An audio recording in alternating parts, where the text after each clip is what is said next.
as one of the most exciting, fun, and impactful days on the NFL calendar continues. We've seen teams already change their outlook drastically today as news will keep flying around. You see some of the huge names that are finding new homes. Some are staying put, and so far over $1 billion have been spent. We're only a few hours into this thing. Huge money was spent during the first week of free agency last year, $2.6 billion. That's billion with a B. Hey! In total guarantees. The hay came from Ryan Clark. We got RC here. We got Louis Riddick, Jeremy Fowler. Adam Schefter is here with us, of course. And we begin with you, Adam. It's been a busy day so far. You've been breaking stories all over the place right there in the Thunderdome. Let's begin with the latest. Mike Evans and the 49ers. Go ahead, Adam. Well, Laura, he's gotten a 3-year deal worth up to $60.4 million done with the San Francisco 49ers. He's leaving Tampa Bay, the place he has spent his entire career. Now, the deal is longer than it'll actually be, and the numbers sound bigger than they'll actually be, but the point here is that the 49ers pick up a big-time wide receiver, and the Bucs lose a part of their franchise history, somebody who will be in their ring of honor, but is now leaving an emotional day in Tampa. Speaking of emotions, how about Tyler Linderbaum becoming the highest-paid interior offensive lineman in NFL history, a 3-year, $81 million deal that averages $27 million a year and resets the center market. The Raiders get a quarterback for their offensive line, the player that Clint Kubiak, their new head coach, wanted in the worst way, and now the Ravens lose a valuable piece of their offensive line. Malik Willis goes to the Miami Dolphins on a 3-year, $67.5 million deal that includes $45 million guaranteed. This was always going to be the most likely landing spot for Willis, who reunites with Packers defensive coordinator Jeff Hafley, the Dolphins head coach, and their GM, John Eric Sullivan, who also was in Green Bay. Former Dolphin and now former Tua Tagovailoa was released earlier this morning. He now is a free agent. He is talking with the Atlanta Falcons. We'll see if they can get a deal done. That figures to be a logical landing spot to team him with Michael Penix to give the Atlanta Falcons 2 lefty quarterbacks moving forward. We'll see how that works out. Jalen Phillips, the defensive end, goes to the Carolina Panthers on a huge 4-year, $120 million deal that includes $80 million in guaranteed money. The Carolina Panthers prioritized Jalen Phillips, and they outbid the Eagles, the Commanders, and other teams that were all interested in Jalen Phillips. And Travis Kelce is going to be returning to Kansas City. They're working out the contract right now. This has been the speculation all along that he would go back there. At this point in time, it is now, in fact, underway, those talks to get that contract done, to have Travis Kelce return for a 14th season. And if he goes, and when he goes, he'll be playing with the Super Bowl MVP, Kenneth Walker, who left Seattle today to go to Kansas City on a 3-year deal worth up to $45 million. You see some of the math there, and Kenneth Walker is somebody that will upgrade the Chiefs' backfield. A lot of people had wondered if the Chiefs could draft Jeremiah Love. I think there's a lot of people that don't think he'll be there at number 9, where Kansas City's currently scheduled to pick, and we'll see how that works out. Adam, congratulations already on an incredible day of breaking news. You see our free agent board, and the names there where on the left side you see the NFL Shield, they have yet to find spots. Some big names still out there. Kyler Murray sticks out. Romeo Doubs. There's so many on that list. We'll continue to keep you updated as soon as there's any news that happens. But let's spend a little time here on Mike Evans. A lot of people wondered, would he be able to stay with the Tampa Bay Buccaneers? But this deal, too enticing and exciting for a veteran like this. I get it. He's had some injury issues, but he has been so good for that Buccaneers franchise for so long. How does he fit in with the 49ers? Well, he's going to be asked to carry a big load and really play a big role right out of the gate. I mean, think about it now. You got some guys coming off of injury like George Kittle. Ricky Pearsall has to continue, to work his way into being an every down player and a guy that you can count on to play 17 games. Juwan Jennings is a free agent. So now, really, what does that leave you with? That leaves you with really Christian McCaffrey, as who was the number 1 receiver last year. I mean, Juwan Jennings caught 9 touchdowns a year ago, 6 the year before that. So there's a lot that they're going to be asking of Mike Evans. Mike thought, hey, man, maybe I can just go in there and be like a 1A or a 2, catch a couple red zone touchdowns. No, man, you're going to be getting a lot of action, and probably he wouldn't want it any other way. And you can tell why now, obviously, they put a big push on to get him to move from Tampa all the way out to California.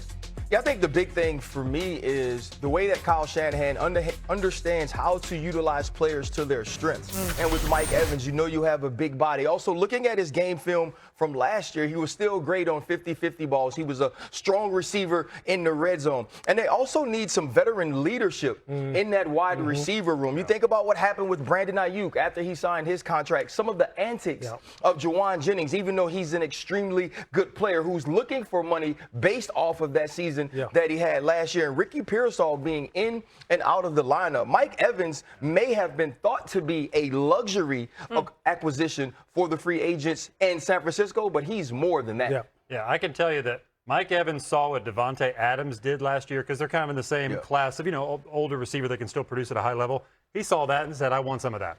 And he wanted that kind of offense, and he wanted an elite quarterback, which Brock Purdy has worked himself into being for the most part. Great play caller, chance to win a Super Bowl, and a lot of targets. That was his criteria, and he's getting all four in San Francisco, which was a sneaky contender in all these markets. They were in on Alec Pierce. Romeo Doubs, who's yet to sign. They've looked around. They knew they had to upgrade, get some route running help. It's been remarkable what they've done, what Kyle Shanahan has done with so many injuries. I mean, that was such a big story. The defensive side ultimately let them down last season, but the offense had some real highlights, even without some of this firepower. Now we'll see what Mike Evans brings to San Francisco. More off the board, as you can see, so many big names there. Tyler Linderbaum, we're going to get to that, as well as Jalen Phillips and Alec Pierce, who we just mentioned. But Adam, Travis Etienne to the Saints. What's the latest there? He reached a deal worth up to $52 million with the New Orleans Saints. There have been so many deals here. The Saints have been very busy today, Laura. Travis Etienne will be the headliner for the New Orleans Saints.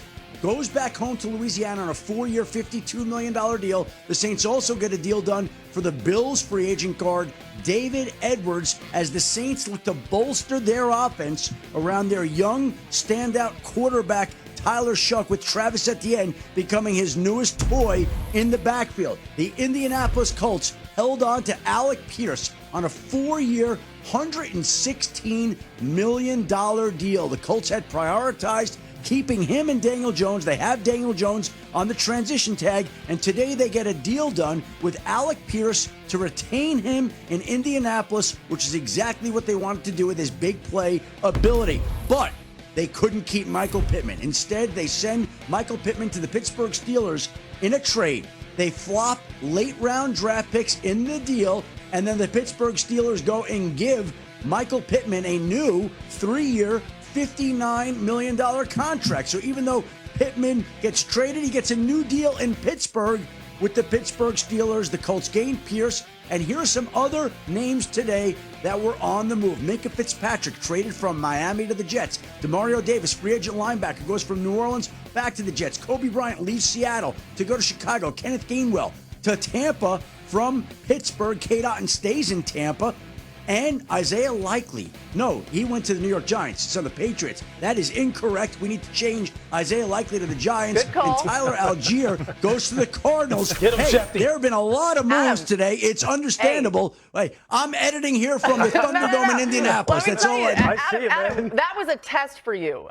We were trying to make sure I that passed. you knew where all your breaking news was actually going. That's wrong. Nothing Great gets stuff. past Sheffield. I'm glad he called that out. Isaiah Likely, the familiarity, obviously, with Harbaugh. That's why he goes to the Giants. And we're with you until 5 p.m. Just a reminder, the coverage continues after that with SportsCenter. Let's talk about Malik Willis. The Packers free agent ends up signing or at least reaching an agreement. I shouldn't say signed. That's not until Wednesday, 4 p.m. It can become official. But he is going to be a Miami Dolphin. And there's so much familiarity there with Jeff Hafley, the new coach there in Miami. Hafley, of course, the DC. So this is a little nitty gritty, but you got to think about it, RC, that he was going against QB2 and Malik Willis all the time. He knows this guy really well. Some people are like, small sample size. Can he really do it? Jeff Hafley obviously believes in it. Well, it's not only that you were going against him in practice, you also understood how you had to play defense when he was the starting quarterback. We have seen him take the place of Jordan Love through some of those injuries. And in his first year in Green Bay, it was all about the run game, right? How can we get the zone read, quarterback run? We watched him progress as a passer this season. And I believe after we saw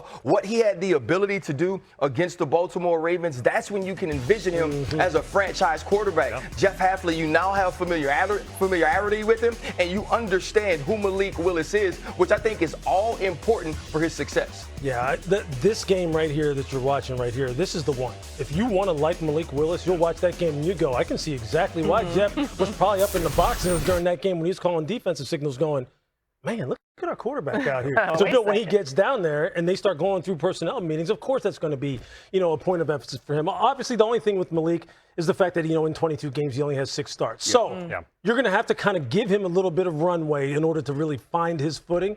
But there's no question that his dual threat capability is legit. Yeah. It's real. And do not put him in the box of just being a running quarterback who can also throw. Yeah. This young man can throw the football first and foremost. Yeah. A reminder, too, Bobby Slowick's the OC there, the things that he did with C.J. Stroud early on in his career there for the Texans. Some of that, I think, is probably attractive to Malik Willis in all this. Yeah, and this deal gives Miami options because 3 years, about $67 million. So they're committing something to him, and he has massive upside to maybe he will be the starter. But we know where Miami is as a roster right now. They're resetting a little bit. So if they need to draft somebody a year from now, they can do that. But I was told Malik Willis throughout this process wanted the familiarity. He wanted somebody he could trust, especially with going to Tennessee. It didn't work out. He was drafted there. They probably didn't believe in him like he thought. Now you got Jeff Hafley, who's been with him. Yeah. He's seen him be groomed by Matt LaFleur and develop as a quarterback. And you have John Eric Sullivan, the GM. That was attractive to him over all else. Anytime in free agency, and Ryan, you know this, right? I mean, anytime in free agency that you can go somewhere as a player or as a front office executive or coach, you can get some people who you've worked with before. That's what sets you up. Look, seeing a lot of that today. It's just so natural. I mean, just think about some of the things that we did when we were in Washington, when you were there, when we bring in Greg Williams and we bring in Greg Blosh, and then we wind up signing people, who these guys had coached before, already. London, Fletcher, Philip Daniel, and they wind up having great times there and having great production. That's what you look for. It's a no-brainer. We're going to talk about the Tua Tagovailoa piece of all this and where he may end up. That's coming your way later as Adam continues to work the phones. More news is going to happen. We've showed you our board here of players still left available. Schefter Cam, I like that. I want that on the whole time so I can see him. If he's got something. Okay, thank you. They're telling me that we can do that here at ESPN. We got a lot more coming your way as we talk through some of the most take him off notable. The screen. I know. Yeah, where's Adam? Come back, Adam. The most notable names that have already found new destinations. This is a day where the entire NFL is reshaped. It's so exciting as just a fan of this league to think about how it's going to look so different and where